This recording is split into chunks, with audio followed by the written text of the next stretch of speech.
अरे देवतागण, आप लोग रुक क्यों गए? भीतर चलिए ना। माँ, आप दोनों थक गए होंगे। हम सब फिर आएंगे आपके दर्शन करने।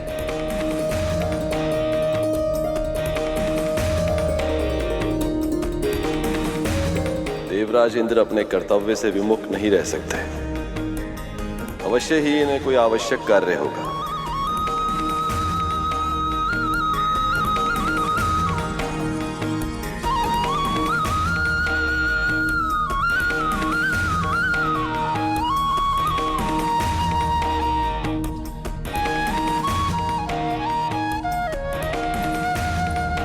ठहरिए माँ,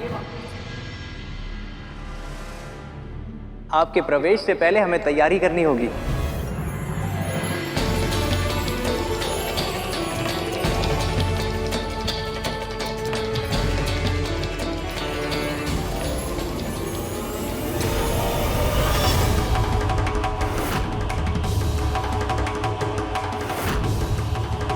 इस स्थान की दशा तो बहुत खराब है, क्योंकि वर्षों से इस स्थान का ध्यान रखने वाला कोई था ही नहीं।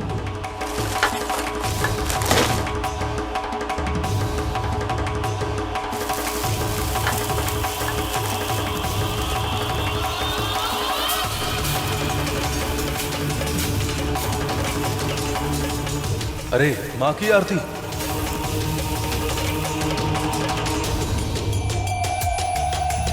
अरे माँ की आरती। ये थाल मुझे दो श्रृंगी, इसकी स्मृति पहले मुझे हुई थी। क्षमा कीजिए नंदी जी, आपने तो केवल सोचा था, इसे अपने हाथों में मैंने उठाया, इसलिए माँ और प्रभु की आरती तो मैं ही करूंगा। ये अधिकार मेरा है श्रृंगी। अधिकार उसी का है नंदी जी जो पहल करे। मुझे दो थाली। मैं करूंगा आरती। मैं करूंगा। आरती का थाल मैंने तैयार किया है। तुम छोड़ो थाल। मुझे दो थाल। मैं करूंगा आरती, मुझे दो। मुझे दो।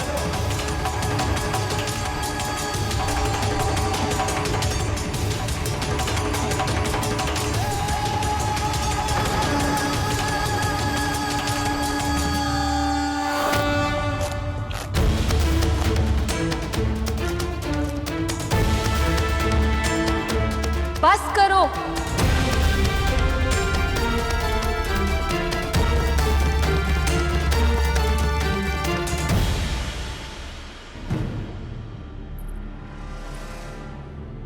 ऐसे संभाला जाता है घर? इस ढंग से रहते हो तुम सब?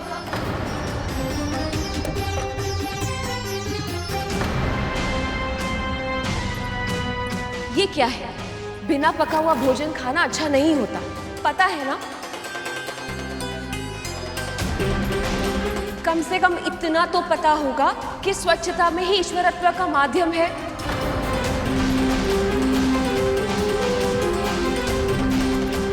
देवी, आपसे पहले इस स्थान पे ऐसा कोई नहीं था जो ये सब बातें इन्हें सिखा सके, इन्हें बता सके।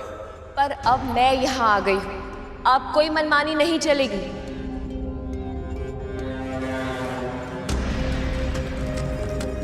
अब मैं कुछ नियम बनाऊं और उन नियमों का सभी को पालन करना होगा, समझ गए? आपको भी।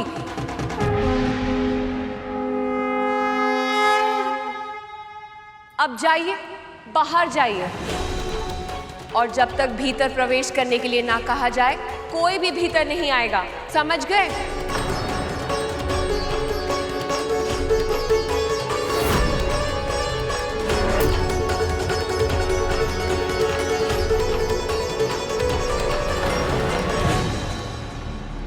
अरे जाइए।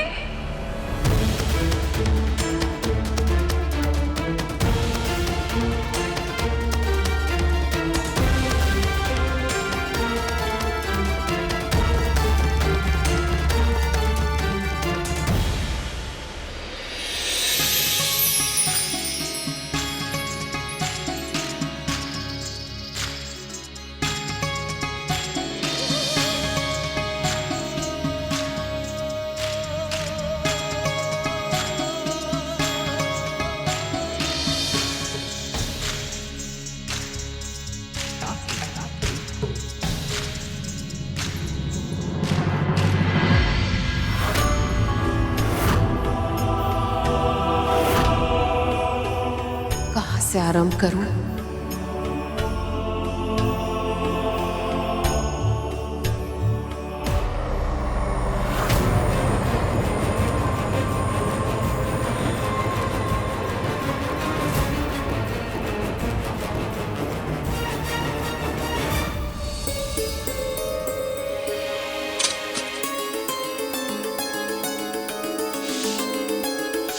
घर केवल दीवारों और छत से घिरा कोई स्पंदहीन स्थान नहीं होता।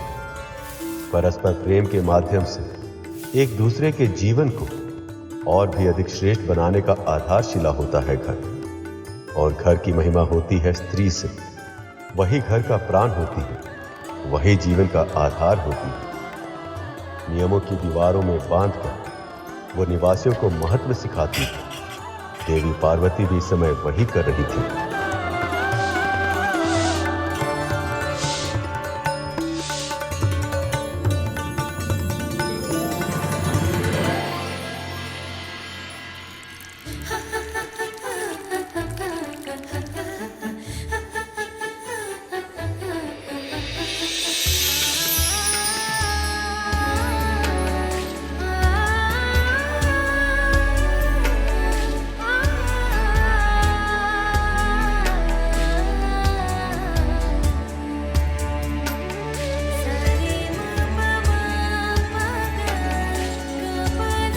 एक ओर देवी पार्वती अपने घर को संवारने में लगी थी, तो दूसरी ओर तारकासुर के भेजे हुए असुर बहुत ही तीव्र गति से कैलाश की ओर बढ़ रहे थे। चलो असुरों, वो स्त्री जिससे महादेव ने विवाह किया है वो कैलाश में ही होगी। आज उसका अंत करके महाराज तारकासुर को प्रसन्न कर देंगे हम।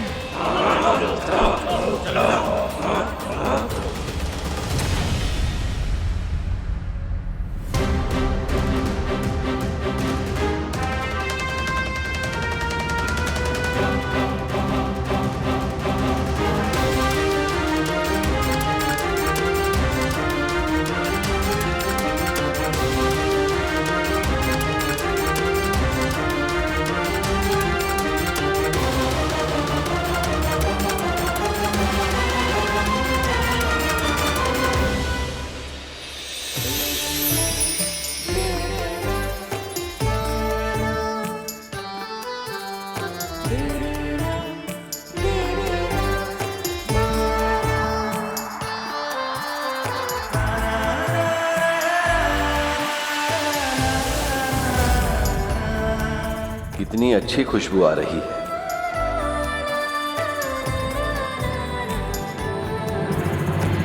कब जाएंगे हम भीतर? मैं भी यही सोच रहा हूं श्रृंगी। माँ को इतना समय क्यों लग रहा है?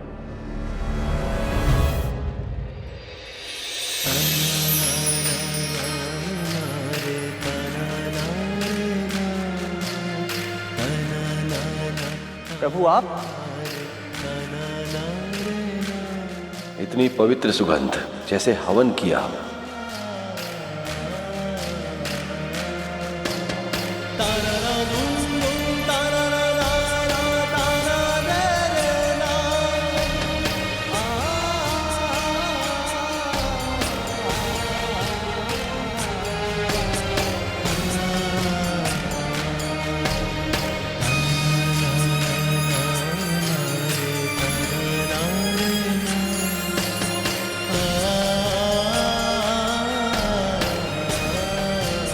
श्रृंगी, लगता है वो स्थान हमारे लिए है।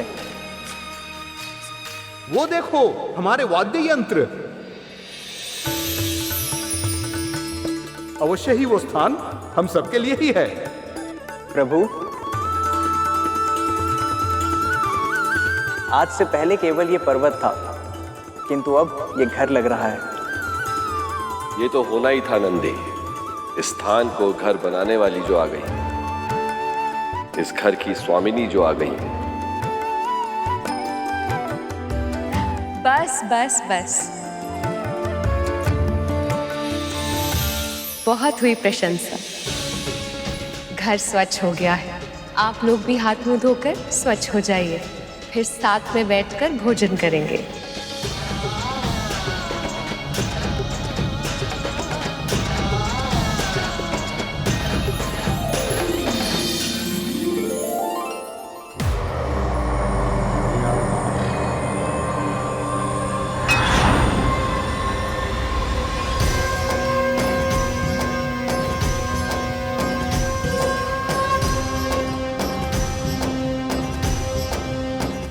भोग स्वीकार कीजिए स्वामी।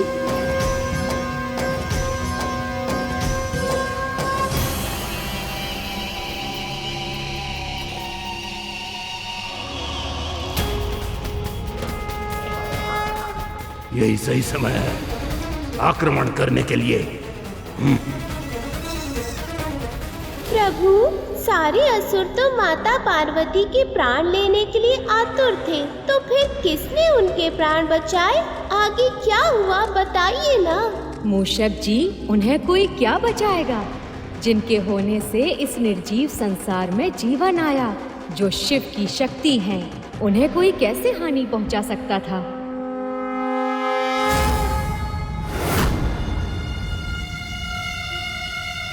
ऐसा क्यों लग रहा है जैसे मेरे गृह पर कोई संकट आने वाला है?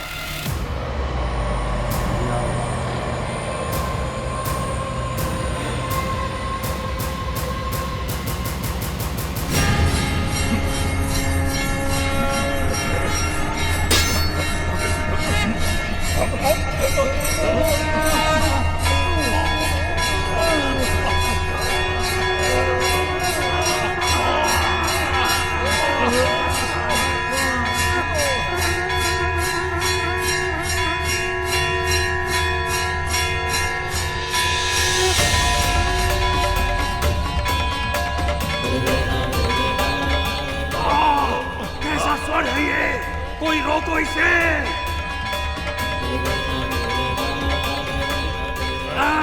कैसी शक्ति है ये, बिना अस्त्र शस्त्र के ही।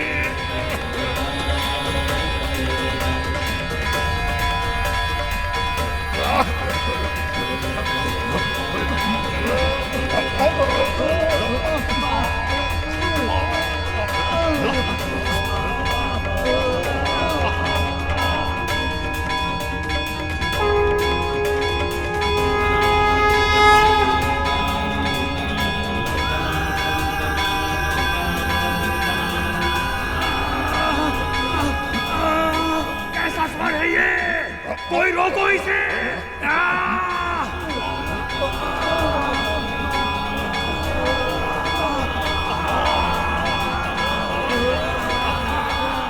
इस लीला से देवी पार्वती ने सृष्टि के समक्ष स्त्री शक्ति का एक नया उदाहरण रखा।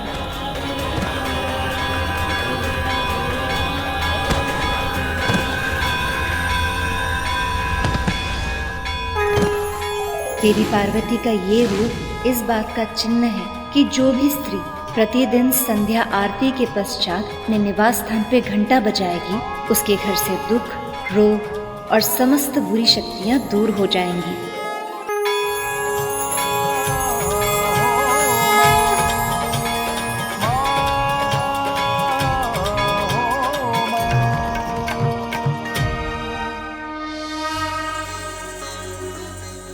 अद्भुत पार्वती, आपके इस घंटे की ध्वनि से संपूर्ण वातावरण में एक अलग सी ऊर्जा उत्पन्न हो गई है। ऐसा प्रतीत होता है जैसे सब कुछ पहले से भी शुद्ध हो गया।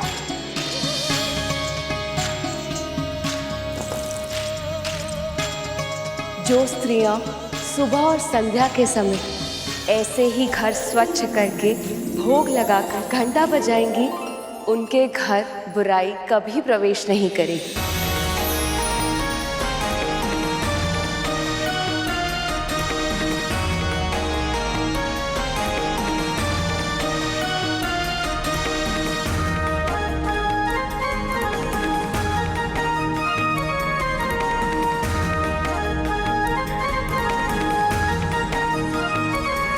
आरंभ करो।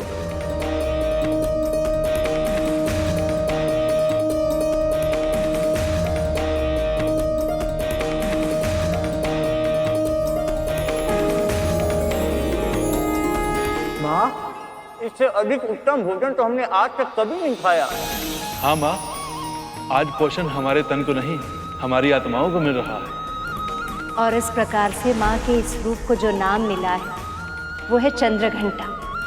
श्री माता का ये रूप परम कल्याणकारी और शांतिदायक है। इनका ध्यान करने वाले साधक को पृथ्वी लोक में सुख और परलोक में सद्गति प्राप्त होती है। जिस प्रकार देवी पार्वती ने अपने घर को सजाया था, संवारा था, वैसे ही अपने घर का ध्यान रखना हर स्त्री का दायित्व है। जो स्त्री नित्य कर्मों के साथ साथ विशेष अवसरों पर किए जाने वाले विशेष कर्मों के साथ अपने परिवार का ध्यान रखती है, उस स्त्री के घर में सुख और समृद्धि का वास होता है। पर जो स्त्री अपने घर का त्याग करती है, अपने दायित्व से उदासीन होकर दूसरों के घर में ताक झाक करे, अपने वचनों और कर्मों से नकारात्मकता फैलाती है, वो स्त्री न केवल अपने लिए बल्कि अपने पूरे परिवार के लिए अनिष्ट का आमंत्रण देती है। कथा देवी की और वचन अपने। आप क्या कहना चाह रही हैं मैं अच्छे से समझती हूँ।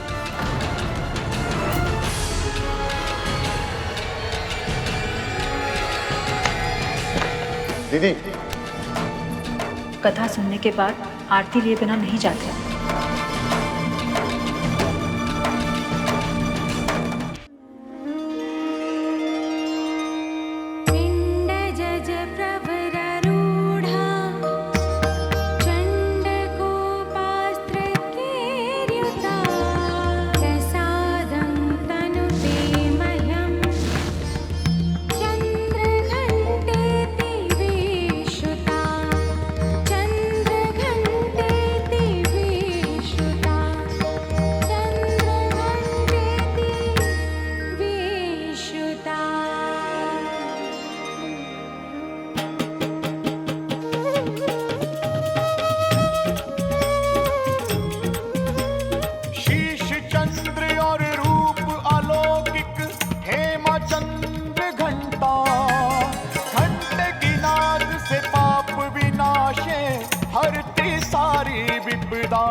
मैं आप सभी से प्रसन्न हूं। गरुड़, विष्णु का वाहन बनने के लिए तुम्हारे व्यवहार में वीरता के साथ साथ सौम्यता और विनम्रता का होना भी आवश्यक है। मैं तुम्हें वरदान देती हूँ, इन सभी गुणों का तुम में समावेश हो। आपका बहुत बहुत आभार। धन्यवाद माँ।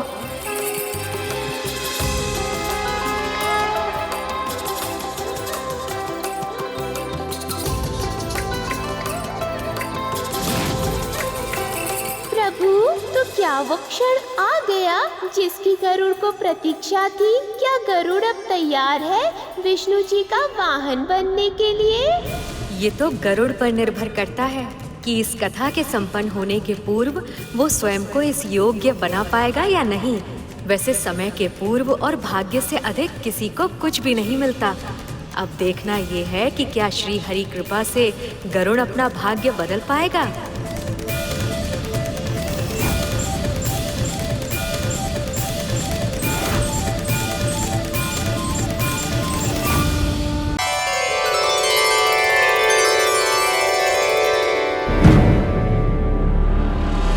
क्या हुआ श्रीमान?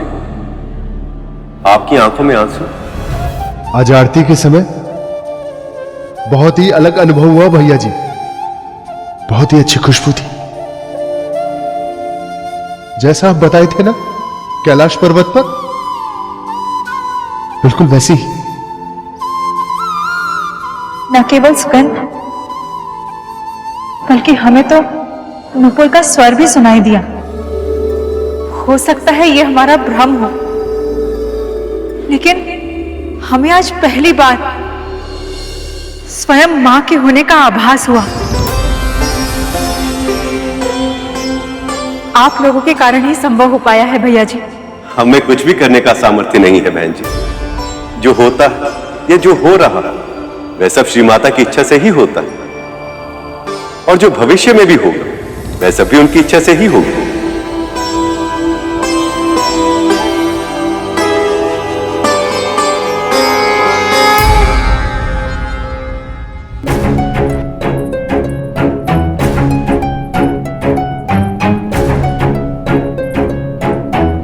बहुत हुआ भैया, अब आप उन तीनों से छुट्टी पाइए।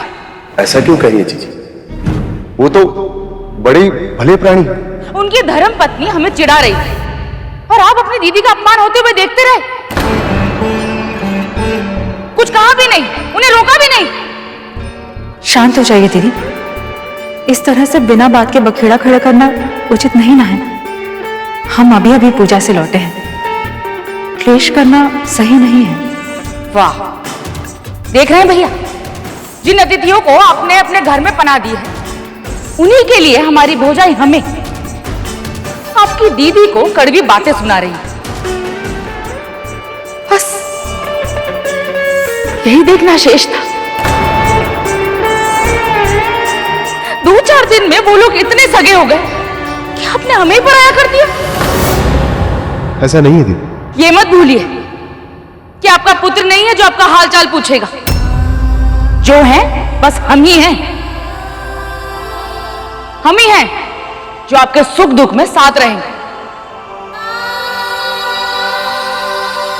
पुत्र तो आपका अग्नि देने भी नहीं आएगा। कीजिए दीदी।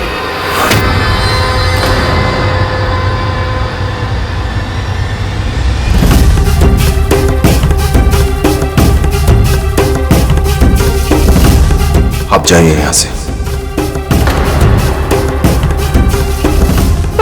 हमने कहा ना, आप जाइए यहां से।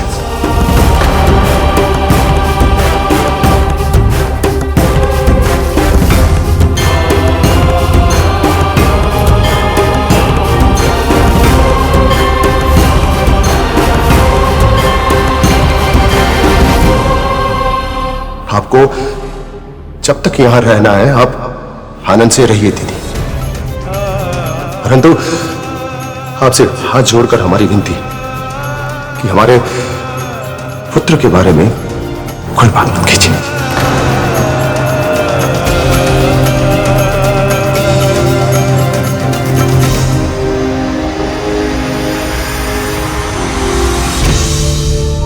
आप दोनों के बाद ये सारी संपत्ति हमारी होने वाली है। ऐसा पक्का प्रबंध करेंगे ना कि इसे हमसे कोई भी छीन नहीं पाएगा, कोई भी नहीं।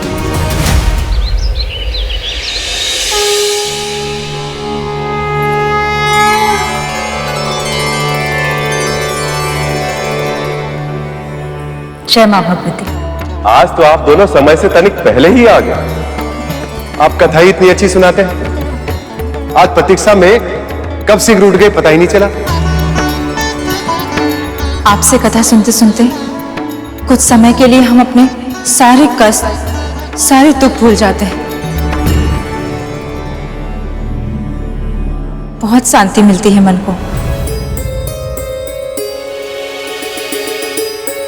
बहन, सब ठीक तो है? हाँ हाँ, सब ठीक ही है। आइए ना, कथा प्रारंभ करते हैं। वो आज ही नहीं है आज। वो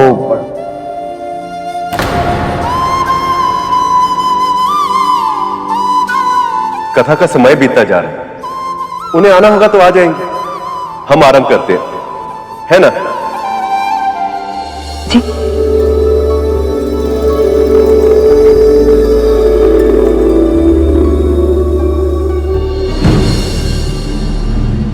बहुत ही तीव्र भूख लगी है।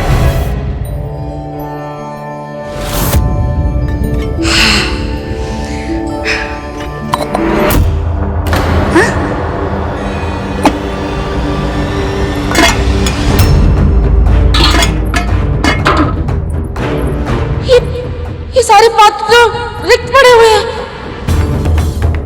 हमें लगा था कि ये दोनों कुन अतिथियों के यहाँ सिर्फ कथा सुनने जाते हैं, पर अब लग रहा है कि इन्होंने व्रत भी करना आरंभ कर दिया है। तभी तो न चूल्हे में अग्नि है, न पात्रों में भोजन। पर अब हम क्या करें? हम तो यहाँ आए इसलिए थे कि अपने घर का कार्य ना करना पड़े। अब लगता है कि भोजन भी स्वयं ही बनाना पड़ेगा। तब तक जल्द से ही काम चला लेते हैं।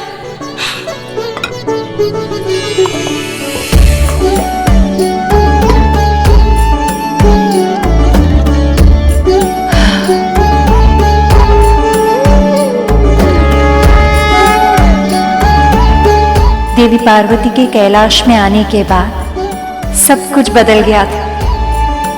उनकी देख रेख में सब कुछ सुंदर और सुव्यवस्थित हो गया।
शिवाय, ओम नमः शिवाय, ओम नमः शिवाय। देवी पार्वती के इस रूप में उनकी कृपा दृष्टि से दसों दिशाओं में सृजन की प्रक्रिया सक्रिय होने लगी। वृक्ष, वनस्पतियां, पेड़, पौधे सब कुछ फल फूल रहे थे, जिसका जन्म इस सृष्टि के लिए अभूतपूर्व है।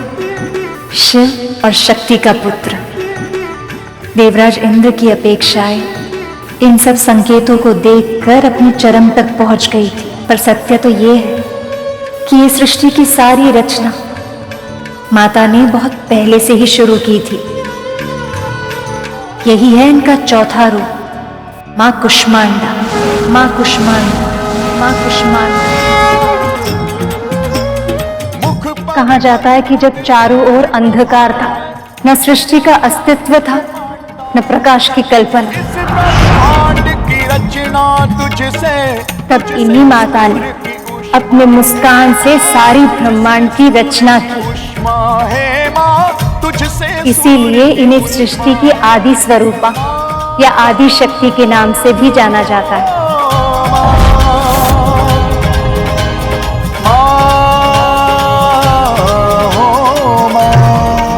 माँ कुष्मांडा का निवास सूर्य के स्तोत्र में होता है।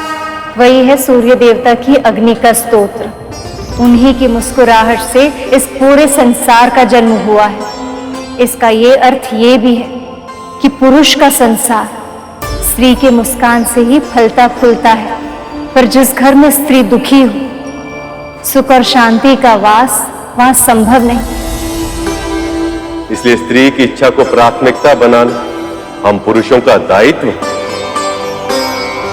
आप बहुत बुरी माँ है। मैंने आपसे बुरी माँ आज तक नहीं देखी। अरे रहने दीजिए। पुत्र तो आपका अग्नि देने भी नहीं आया। दीजिए दीदी। अब जाइए यहां से। हमने कहा ना, आप जाइए यहां से। भगवान, अनेक बार क्रोध किए हैं हम आप। न जाने कितनी बार आपको हमारी आवश्यकता थी। न जाने कितनी बार आपका साथ भी नहीं दिया। बस कीजिए। कभी कभी तो हमें अचरज होता था क्या पुरुष कब समझ पाएंगे हम स्त्री को? कब जानेंगे कि क्या छिपा है हमारे मन में?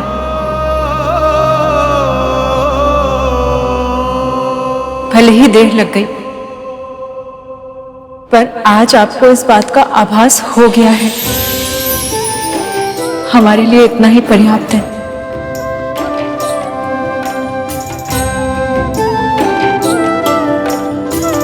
चलिए हम सब मिलकर मां कुष्मांडा की आरती करते हैं।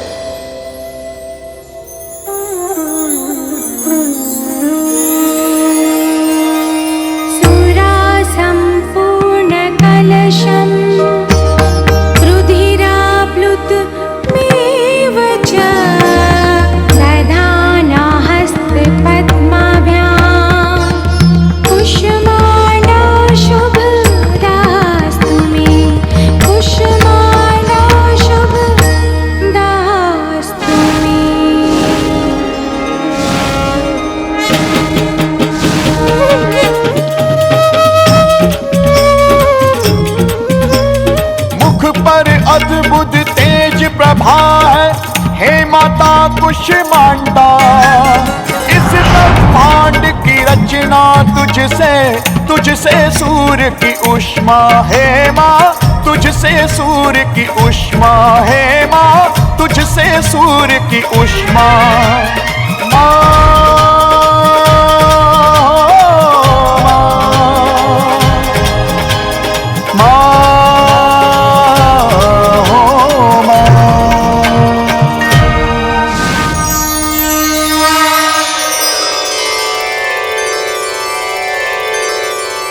मैं आपकी भक्ति से प्रसन्न हूँ। आप सदैव रोग और शोक से मुक्त रहेंगे, यही मेरा वरदान है।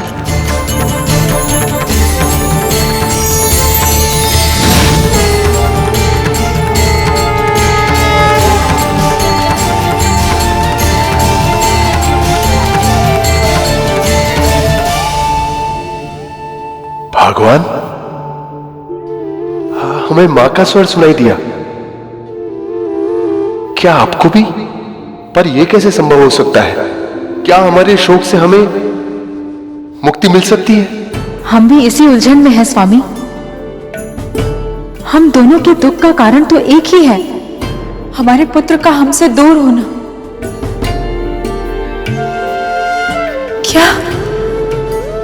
क्या सच में हमारा दुख दूर हो सकता है स्वामी?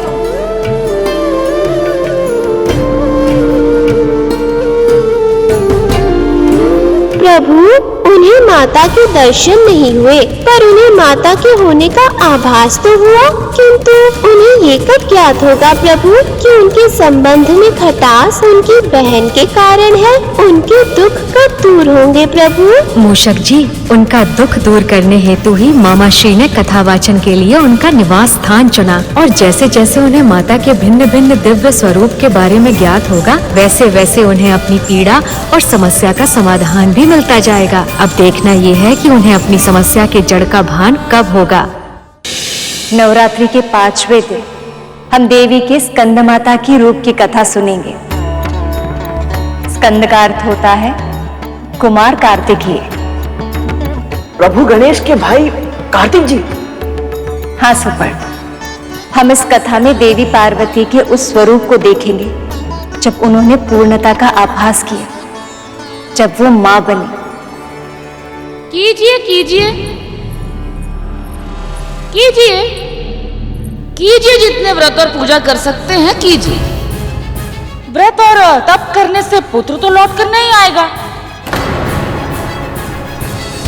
किंतु आपके भीतर का अपराध बहुत जरूर कम हो जाएगा। मां होकर भी पुत्र की रक्षा नहीं कर पाई ना आप इतने कड़वे वचन क्यों कहती है बुआ जी? ऐसा है बुआ के भतीजे जी कि हमने जो कहा अपनी भौजाई को कहा और अपने भाई के सामने कहा, तो आपने बीच में कुछ क्यों कहा? आप होते कौन हैं? क्या अधिकार बनता है आपका? आपके व्यक्तिगत विषय में हस्तक्षेप करने का अधिकार हम में से किसी को नहीं, पर मनुष्यता तो यही कहती है कि दुख में साथ दिया जाए, ताने नहीं। सेवक तो सेवक, अब स्वामी जी भी ज्ञान देने लगे। आपकी ये मीठी मीठी बातों में ना मेरे भाई भौजाई जरूर फंस सकते हैं, किंतु मैं चतुर, मैं आपकी बातों में नहीं आने वाली।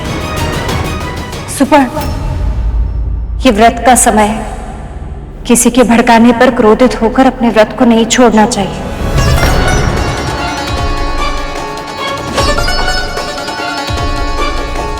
दीदी, यहाँ सब बिना बाधा और व्यवधान के कथा सुनने आए हैं। यदि आपको कथा सुननी है तो यहाँ ठहरिए, अन्यथा आप जाकर विश्राम करें।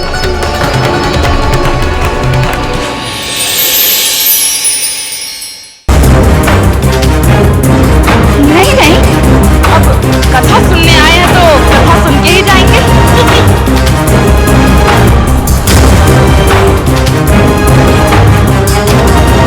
आरंभ करने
इन्हें देखकर मुझे मातृत्व की भावना क्यों अनुभव हो रही है?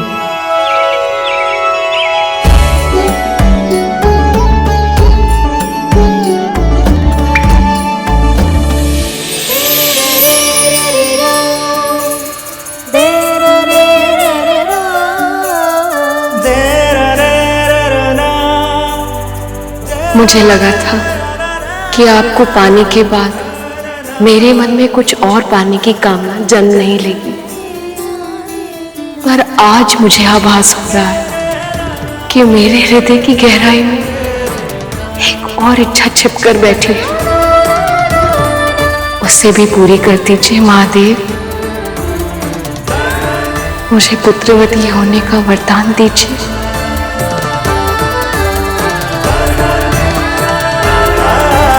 तथास्तु।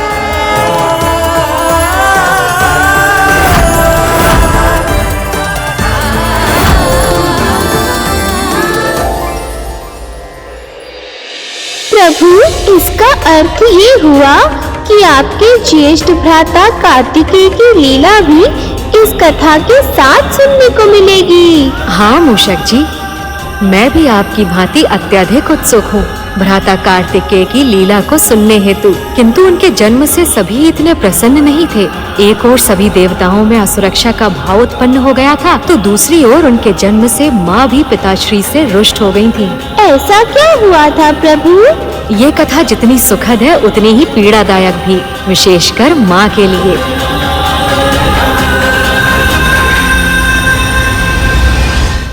लंबी प्रतीक्षा के बाद अंत में वो क्षण आ ही गया जिसके लिए देवराज इंद्र और सभी देवता आतुर थे, व्याकुल थे। महादेव और देवी पार्वती ने लास्य नृत्य आरंभ कर दिया था, और फिर वो क्षण दूर नहीं था जब उनका पुत्र जन्म लेता और वो तारकासुर का वध करता। पर तभी ऐसा कुछ हुआ जिसके किसी ने कल्पना भी नहीं की थी।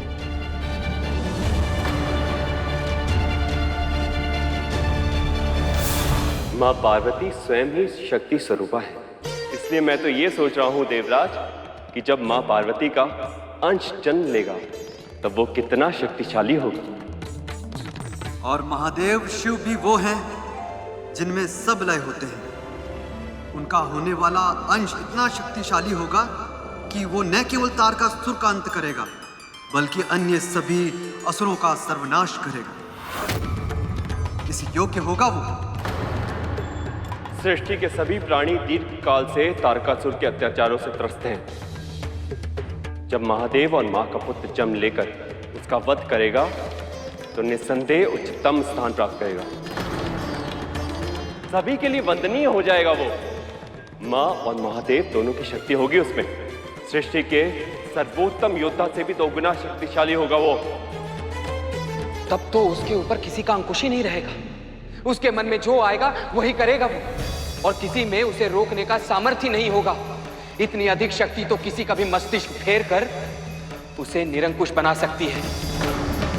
और यदि उसने हमारा ही विरोध करना आरंभ कर दिया तो हम उससे युद्ध कैसे कर पाएंगे, उसे पराजय कैसे कर पाएंगे? और तारकासुर के पराजय के बाद जो स्वर्गलोक हमें मिलने वाला है वो मिलने से पहले फिर से छिन जाए? नहीं, ऐसा नहीं होगा। ऐसा नहीं होने दे सकता मैं।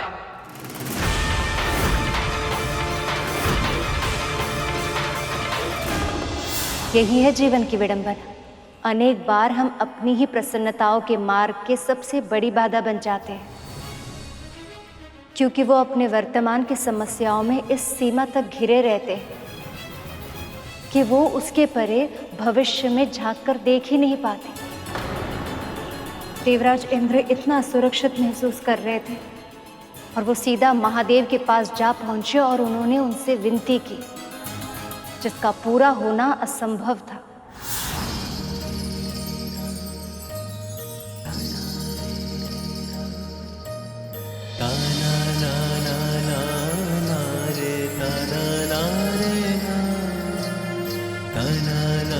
महादेव, महादेव कृपया दर्शन दीजिए। महादेव दर्शन दीजिए। इंद्र का स्वर। क्षमा कीजिए देवी, मुझे जाना होगा।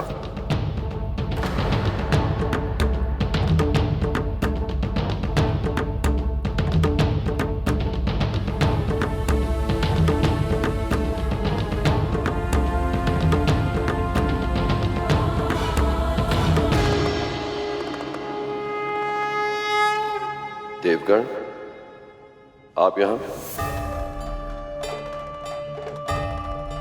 आप सब चिंतित क्यों हैं? प्रभु, आप तो अच्छी तरह जानते ही हैं कि मां पार्वती और आपके विवाह के लिए हम सभी देवताओं ने कितनी लंबी प्रतीक्षा की। आपके पुत्र के जन्म के लिए कामना की है, प्रार्थना की है, क्योंकि इस पूरी सृष्टि में केवल वही है जो तारकासुर का वध कर पाने में सक्षम होगा। केवल वही है जो इस संसार को राक्षसी अत्याचारों से मुक्त कर पाएगा। प्रभु,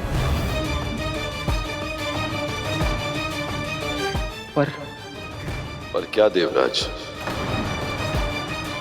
ये संकोच का ही है। पर महादेव, जो पुत्र आपके और आदि शक्ति स्वरूपा मां पार्वती के मिलन से जन्म लेगा, उसकी शक्ति का तो अनुमान ही नहीं लगाया जा सकता। उसके सामने हम सभी देवता शक्तिहीन हो जाएंगे प्रभु।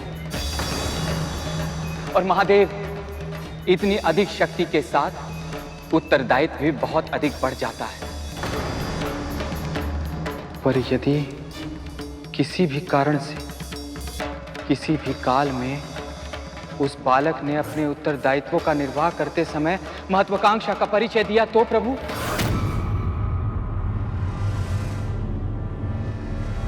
प्रभु, इतनी असीमित शक्ति यदि उसके स्थान पे किसी व्यक्ति में हुई तो वो स्वर्ग पे अपना आधिपत्य स्थापित करने के लिए एक क्षण का भी विलंब नहीं करेगा। और यदि ऐसा हुआ प्रभु, तो इन संसार की व्यवस्था संकट में पड़ जाएगी। इसीलिए महादेव, हम सभी देवता आपसे विनती करने आए हैं कि जो बालक शीघ्र ही जन्म लेने वाला है वो केवल आपका ही पुत्र हो महादेव।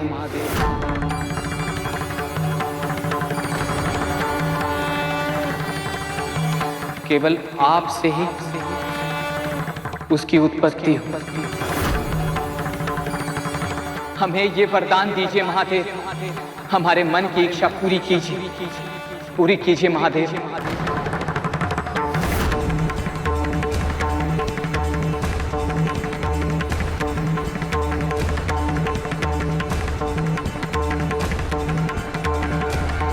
तथास्तु।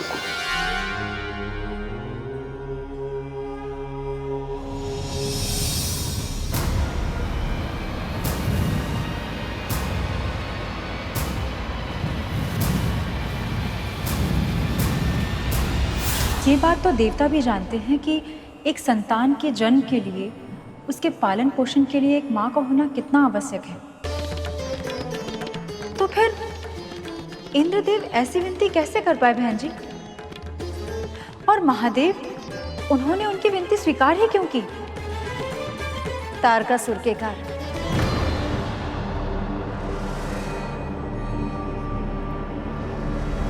स्मरण कीजिए, तारकासुर ने क्या वरदान मांगा था? फिर आप मुझे ये वरदान दीजिए ब्रह्मदेव कि मेरी मृत्यु केवल उसी के द्वारा संभव हो पाए जिसका जन्म स्वयं महादेव शिव शंकर से हुआ हो। तारकासुर को लगने लगा था कि उसने मृत्यु पर विजय प्राप्त की, पर आदि शक्ति श्री माता की तो लीला ही अनोखी है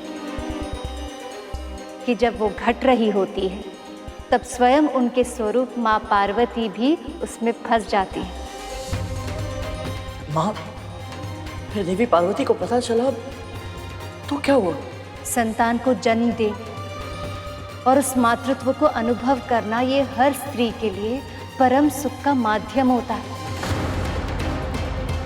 और फिर वो तो स्वयं आदि शक्ति श्री माता का स्वरूप है, जिन्होंने सब कुछ रचा है। यदि उनसे उनके पुत्र को रचने से रोक लिया गया तो उसका प्रभाव तो पड़ना ही था।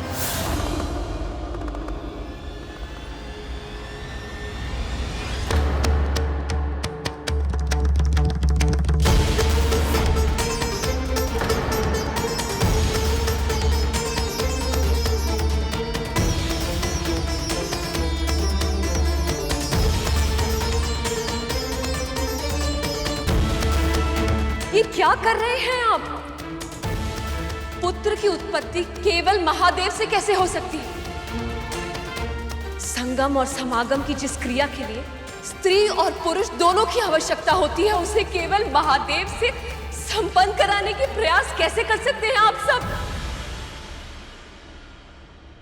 और आपने ये क्या किया महादेव? देवताओं ने अपनी मनोकामना व्यक्त की और अपने बिना सोचे समझे उन्हें इतना बड़ा वरदान दे दिया। आपने मुझे किस धर्म संकट में डाल दिया महादेव? यदि मैं आपके वरदान को अस्वीकार करती हूँ तो अपने पति के दिए हुए वचन का मान न रखने के पाप की भागी बनूंगी, और यदि इन देवताओं की अनुचित मांग को पूरा किया तो स्वयं संतान के सुख से वंचित रह जाऊंगी। हमारा पुत्र तो हमारे प्रेम का फल होता महादेव,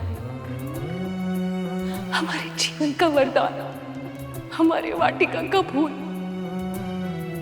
उसे कब और कैसे जन्म लेना है, उसमें व्यवधान डालने वाले ये सब होते कौन हैं?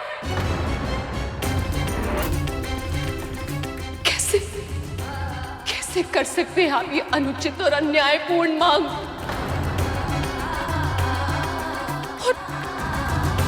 और आपने तनिक भी नहीं सोचा मेरे बारे में और इतना बड़ा वरदान दे दिया। एक स्त्री को ममता के सुख से वंचित रखने से बड़ा अपराध और कोई नहीं है। क्या दोष था मेरा महादेव कि मुझे इतना बड़ा दंड मिला?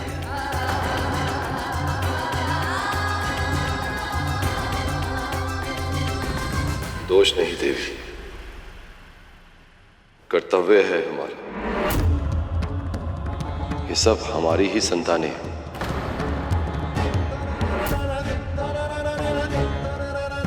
उनकी रक्षा और हित का विचार करना हमारा ही दायित्व है।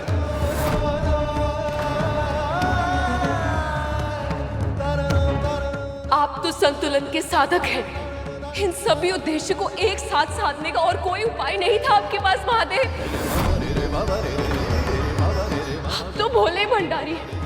किसी का भी कष्ट नहीं देख पाते, अपने विषय में तनिक भी नहीं सोचते। आठों पहर परोपकार का विचार छाया रहता है आपके इस मन मस्तिष्क में, और आज भी ऐसा ही हुआ। आपके इस भोलेपन का लाभ उठाया इंद्र और इन सभी देवताओं ने। अपने स्वार्थ के लिए आपने जो मुझसे छीना है, उसकी पीड़ा का आभास आपको तभी होगा जब जीवन का वही वरदान आपसे भी छीन लिया जाएगा।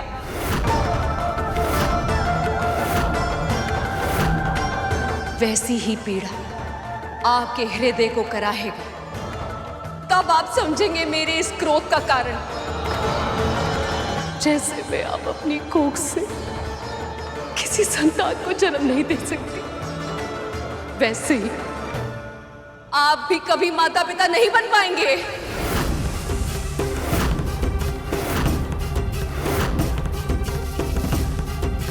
संतान उत्पन्न करने के लिए आपको किसी न किसी पृथ्वीवासी पर ही निर्भर रहना होगा,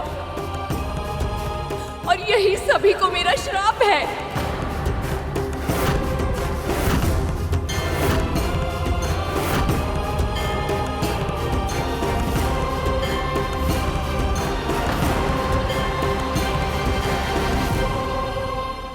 माँ ने इतना बड़ा श्राप दे दिया देवताओं को।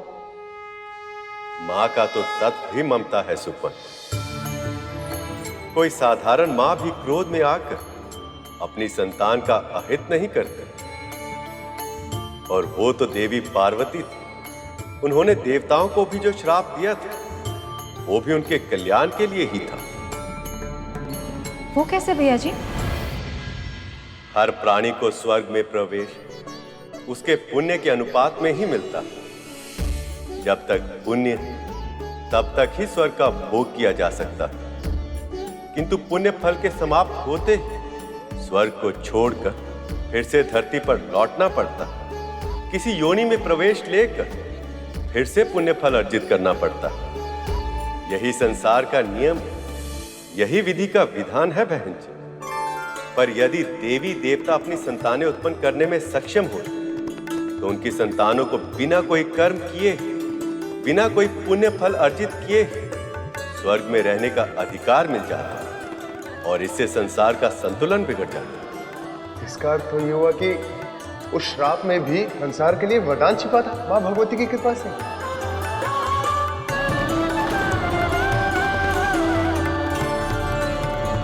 परंतु एक प्रश्न है, माँ के बिना कार्तिकेय जी का जन्म हुआ कैसे?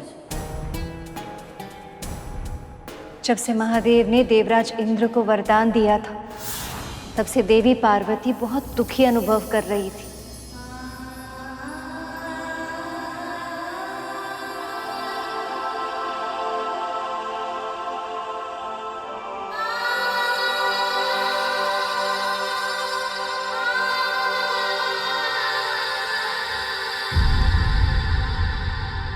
जिसे कभी पाया ही ना हो,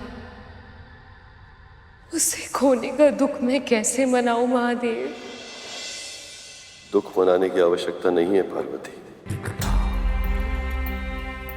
भले ही उसकी उत्पत्ति मुझसे हो, फिर भी पुत्र तो वो आपका ही होगा ना।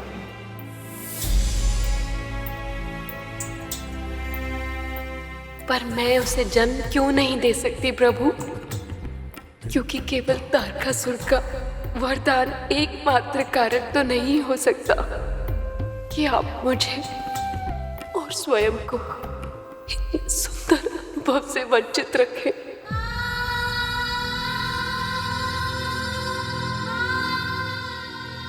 आपसे कुछ छिप नहीं सकता पार्वती। तारकासुर इसका कारण नहीं है। एक ऋषि को दिए हुए वचन को पालन करने की बाध्यता है। ऐसा वचन महादेव?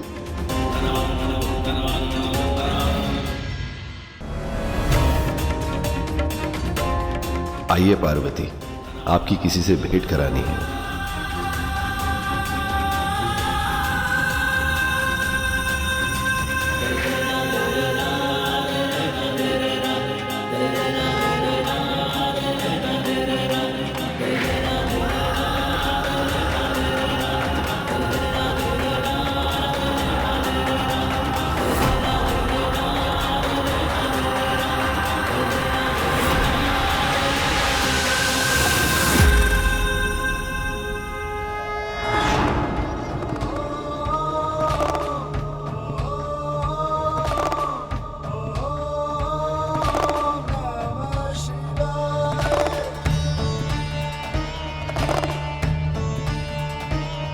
आइए, मेरे परम भक्त ऋषि संकादिक से भेंट करेंगे।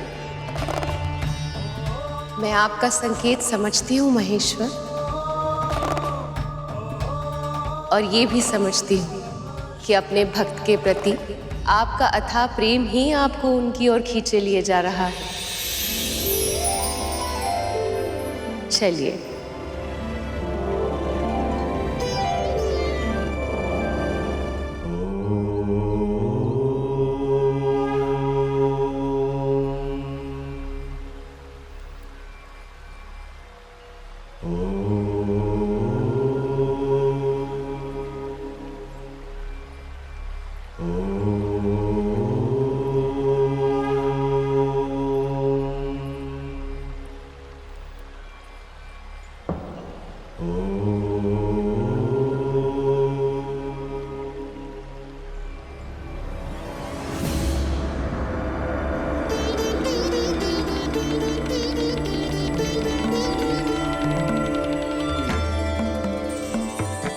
महादेव, माँ पार्वती, प्रणाम।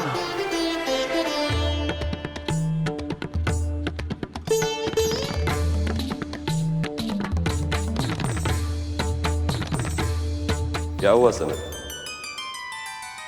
तुमने मुझे प्रणाम नहीं किया? किससे प्रणाम करवाना चाहते हैं आप महादेव? कौन प्रणाम करे आपको? मेरी ये देह या मेरी आत्मा?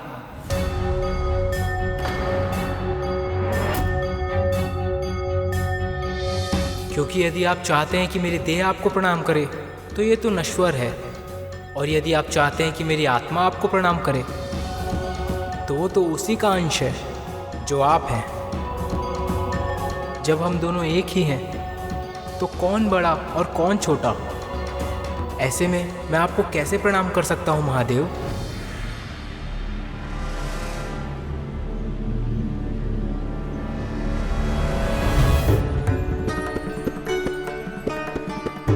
सनत, ये तुम क्या? सत्य कहा सनत। मैं तुम्हारे तत्व ज्ञान से बहुत प्रभावित हूँ। वरदान मांगा। पर महादेव, मैं आपसे वरदान कैसे मांग सकता हूँ जब हम दोनों एक ही हैं?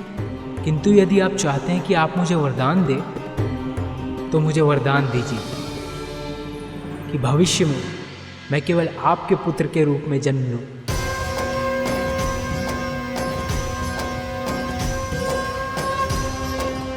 तथास्तु, तथास्तु, तथास्तु।